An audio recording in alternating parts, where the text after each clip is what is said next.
Olá, amigos. Vamos ver agora mais uma experiência simples de física na área de mecânica.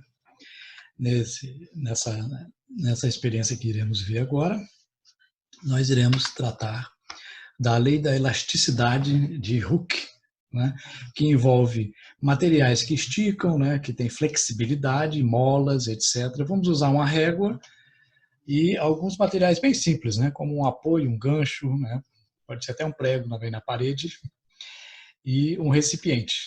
Então, o que nós faremos? Né? Você vai montar um sistema parecido com o sistema acima, o tamanho fica à sua escolha, né? Pode ser um maior, um recipiente maior ou menor, não importa. Ele deve conter um apoio, borrachas de prender dinheiro, né? Que vai ser um elástico comum, né? E um recipiente para colocar água.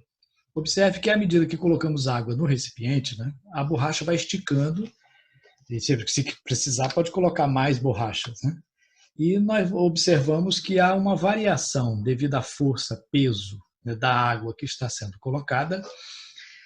Nós observamos que ela vai esticando, né? Então, que relação existe entre o esticar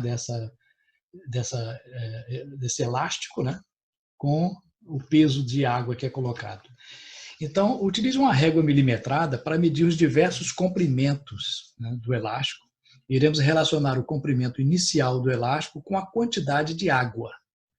E a seguir mediremos duas grandezas. Volume de água, né? Você vai utilizar um recipiente padronizado, pode ser qualquer um que meça volume de água, né, que você tem na cozinha.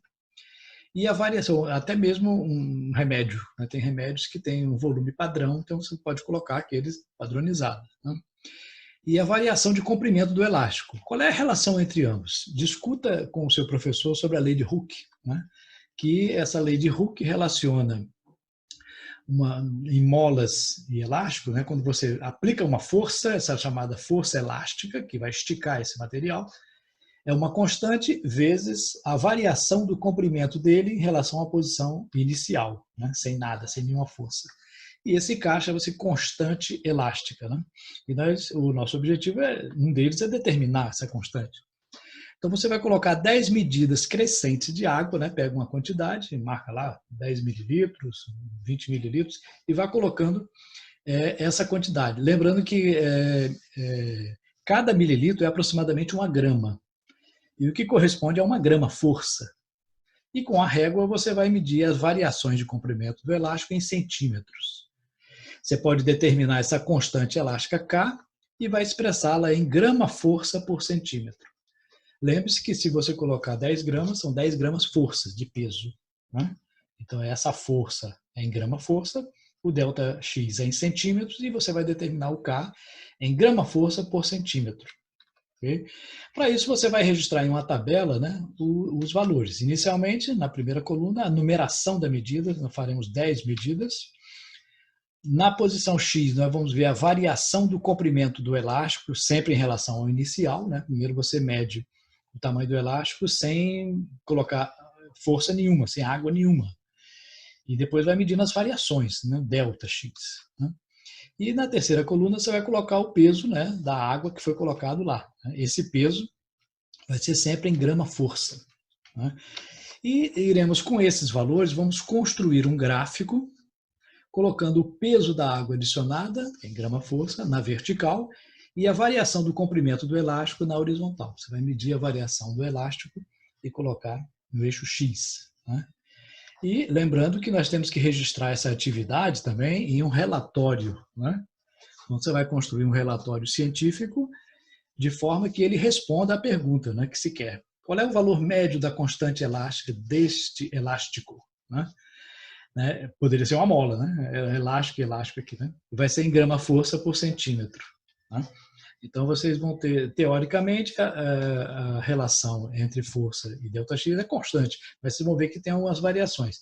Se algum valor ficar muito diferente dos outros, geralmente a gente descarta esse valor e faz a média com os demais. Né? Então, nesse relatório, você vai responder isso. Quando a gente diz aqui é a pergunta, né, significa que na conclusão você vai colocar lá. Verifica-se que o valor médio da constante elástica é tantas gramas forças por centímetro, ok? Então faremos esse relatório e o gráfico. Se você se lembra, ótimo, Acabou a explicação aqui. Mas, se você ainda tem alguma dúvida sobre relatório e o gráfico, como deve fazer, segue a informação agora na frente, viu? E agora queremos construir um relatório. E como é que nós fazemos isso, hein? Tem vários modelos de relatório. Vamos apresentar aqui o básico, né? Para fazer um relatório, você precisa de um método científico, tem que ser baseado no método científico. E o que é ciência, propriamente dito? Ora, nós sabemos que para ser científico, né, para seguir esse método, tem que seguir 3 etapas. A primeira etapa, você verifica o que você quer, né? O que você quer. Aí você dá um título à coisa e dá os objetivos daquilo que você quer. Você tem que saber o que vai fazer, né? Qual o material, qual é o método utilizado, qual o resultado você chegou, e discutir sobre ele, né? E o que foi obtido.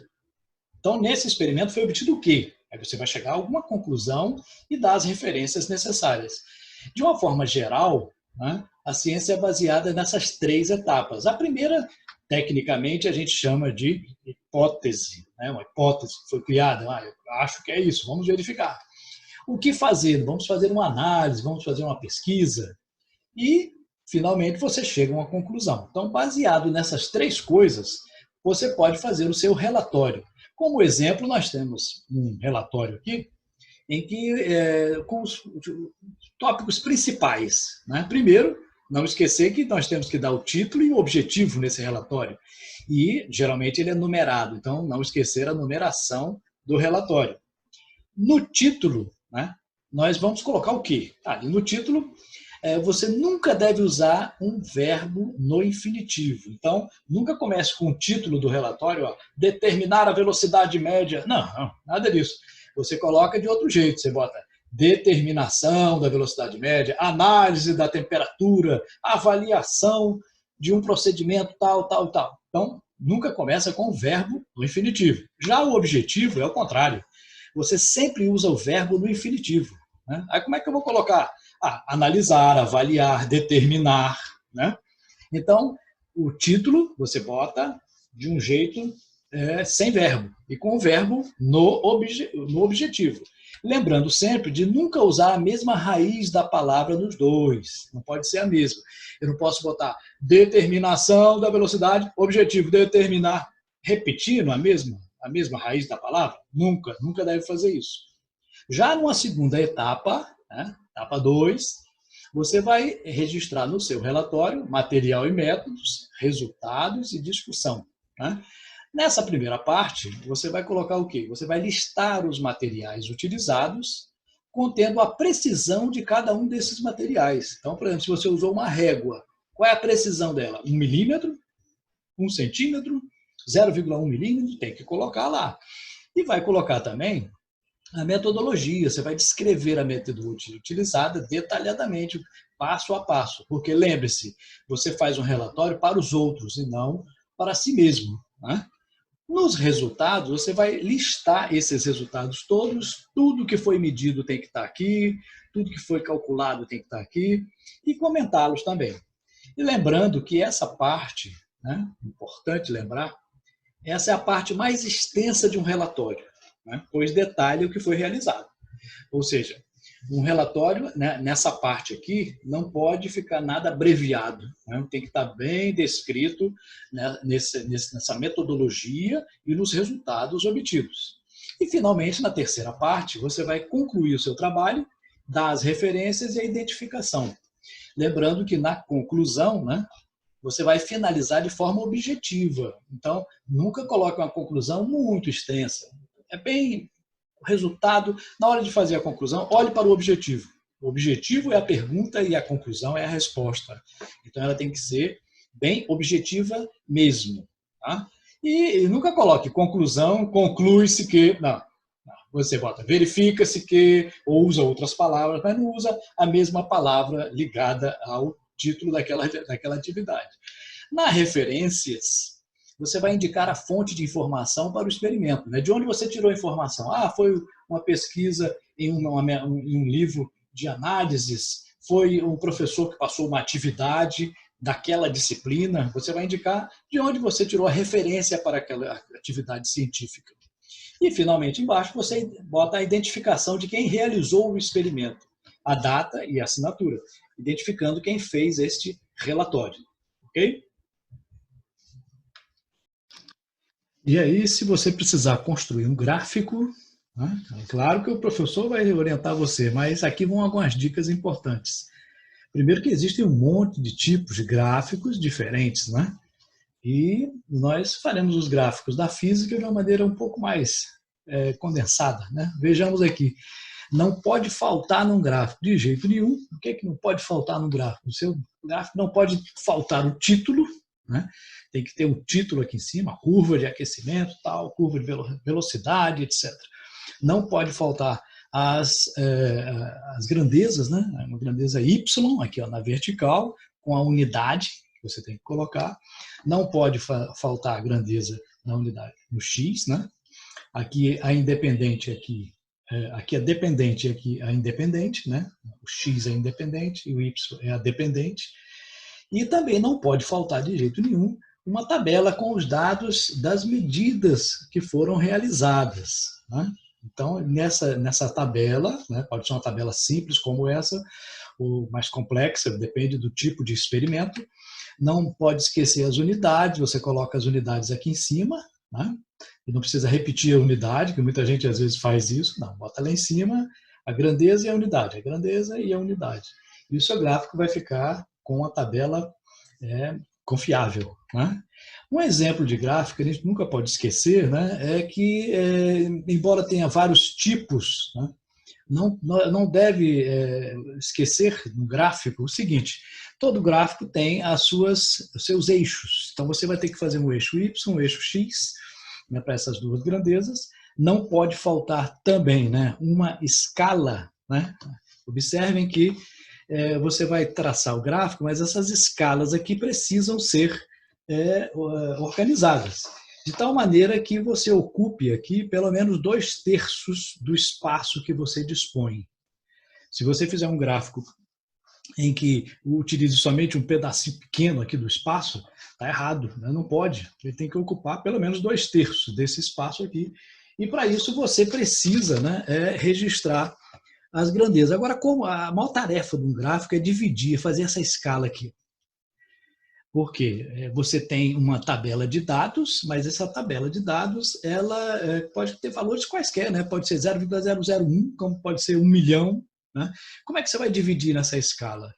Então, você sempre pega a diferença entre o menor valor e o maior valor, né? E nem sempre começa no zero, gráfico, viu? O gráfico pode começar em 100 e até 1000, não tem problema, a cada escala dessa. Mas você tem que pegar a diferença, né, e comparar essa diferença com o tamanho que você dispõe aqui em centímetros, por exemplo. Você vai fazer um gráfico, digamos que daqui até aqui tem 15 centímetros. Então você vai ver essa diferença e ver o quanto essa diferença está relacionada a esses 15 centímetros. Então, digamos que daqui para lá tem uma diferença de 200 para 15. Né? Então, nós vamos fazer uma escala proporcional de maneira que caiba os valores aqui. E sempre colocar valores assim coerentes. Né? Então, por exemplo, 1, 2, 3, 4, 2, 4, 6, 7, 10, 20, 30, 40, 0,1, 0,2. Não vai botar uma escala de 7 em 7 e de 0,3 em 0,3. Claro que não. Então, o que você fez aqui para o Y, faça para o X também, que você obterá uma escala coerente. E nessa escala você irá marcar os pontos, né? E esses pontos unidos vão mostrar qual é o desenvolvimento dessa grandeza. Agora, é claro, isso é um tipo de gráfico, né? E não pode faltar de maneira nenhuma no gráfico, aqui em cima, o título, número 1, o nome da pessoa que está fazendo, né? O título e o nome. Então você coloca o seu nome, identifica aqui qual é a sua turma, qual é o seu grupo, né? É uma identificação da pessoa. Aqui embaixo, descrever o título. O que se escreve aqui no título? Gráfico referente ao movimento, gráfico referente à variação de temperatura, etc. E não pode esquecer também as grandezas. Né? Então, o X é que grandeza? É velocidade, temperatura, tempo. Então, o X, você vai botar a grandeza e a unidade. E o Y também, a grandeza e a unidade. não esquecendo de maneira nenhuma de colocar a tabela, né? A tabela pode ser colocada junto ao gráfico ou no verso do papel, ou então em outro papel, e muitas vezes pode se fazer também de forma digital. Então, em um gráfico estudantil, né, que nós estamos aprendendo a fazer, temos que usar a metodologia científica, você pode fazer em papel ou de forma digital. Existe, então, uma grande variedade de gráfica, aqui nós temos um exemplo, né? E desses gráficos, novamente, aquilo que nós afirmamos, né? Lembra aqui, ó, as unidades, ó, velocidade da queda de um corpo, é o título do gráfico aqui, né? Tem que informar. A velocidade em centímetros por segundo no Y, aqui. No X, nós temos o tempo em segundos, então está informado. Os valores estão colocados aqui, ó. Esses pontos verdes aqui, ó, são os pontos experimentais que você mediu. E existe também a escala, né? A escala aqui é de 5, 10, 15, 20. Aqui é de 1, 2, 3. Não precisa ser igual a vertical com a horizontal. Pode ser diferente, claro. Em cada ponto desse, existe um risquinho, uma reta para cima e outra para baixo. Isso aqui dá a variação, né? O erro de cada medida. Ah, eu errei, pode ser mais ou menos isso, mais para isso, menos. Então, essa é uma variação de erro experimental. E pode se tratar também, traçar também uma curva média. Essa curva média indica como os valores estão variando aproximadamente. Alguns estão fora desse valor médio, outros estão mais próximos. Por quê? Porque toda medida experimental tem um erro, né? Por mais que você faça, sempre haverá um erro, e pode ser pequeno, mas pode ser grande também. Então, existem vários tipos de gráfico, né? Nesses gráficos, observem, existe a faixa de erro, né? Marcada aqui, né? Existem gráficos também, como esse verde aqui, né? Gráficos que demonstram retas, curvas, e quando você traça sempre uma reta, essa reta representa um valor médio daquilo que foi encontrado. Alguns pontos para um lado, outros pontos para o outro da curva. E ao invés de representar uma, você pode representar várias curvas, né? A gente chama de curva toda essa descrição. Pode ser até uma reta a gente chama de curva aqui também. Então, nessas representações podem ter várias grandezas envolvidas, né? Mas sempre colocar a escala correta e também em gráficos nesse formato também são úteis a nossas atividades, ok?